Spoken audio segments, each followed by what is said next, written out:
Kim, tawang-tawa kay Melay sa naging guesting sa One on One.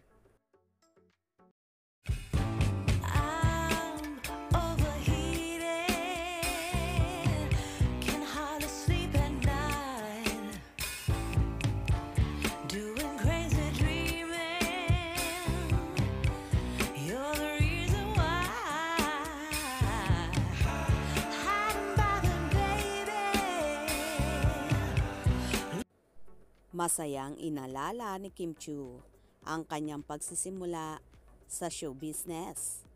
Matatandaang unang nakilala si Kim bilang big winner ng Pinoy Big Brother Teen Edition noong 2006.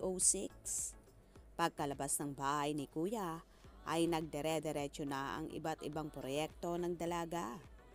Tuwang-tuwa daw si Kim nang matanggap ang unang sweldo noon. Bumili ako ng maraming pagkain.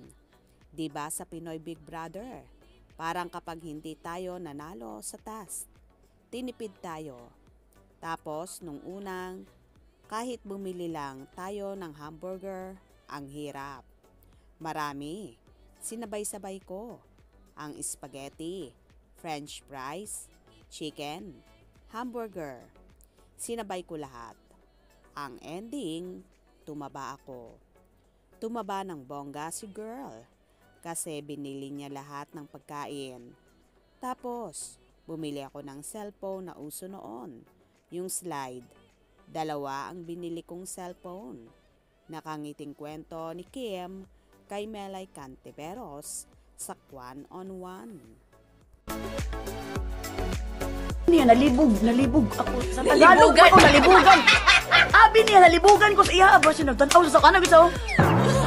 Ni ako na muro bigog nagkanang nagbaligya sa camera ato.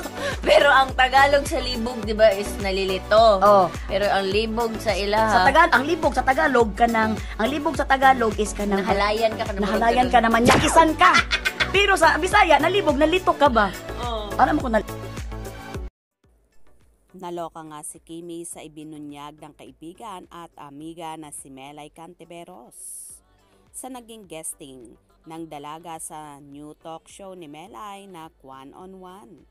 Naikwento kasi ng host kay Kim ang una niyang karanasan nang magpunta siya sa bahay ni Kuya sa Quezon City.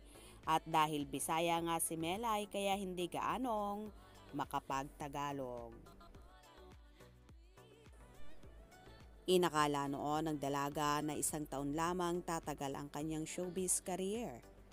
Napamahal na sa trabaho si Kim nang unti-unting natupad ang kanyang mga pinapangarap lamang noon.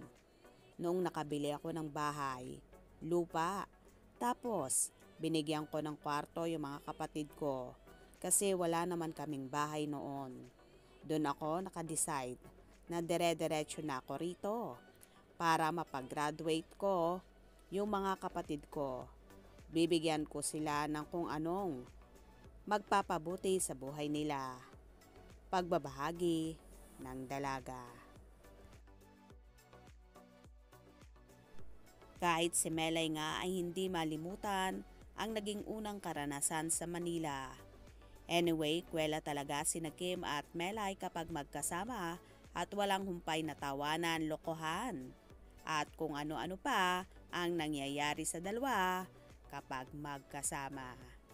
Kaya naman tumutok at huwag na huwag pahuhuli sa mga maiinit na kaganapan. Anong inyong magiging reaksyon sa bidyong ito? Comment below.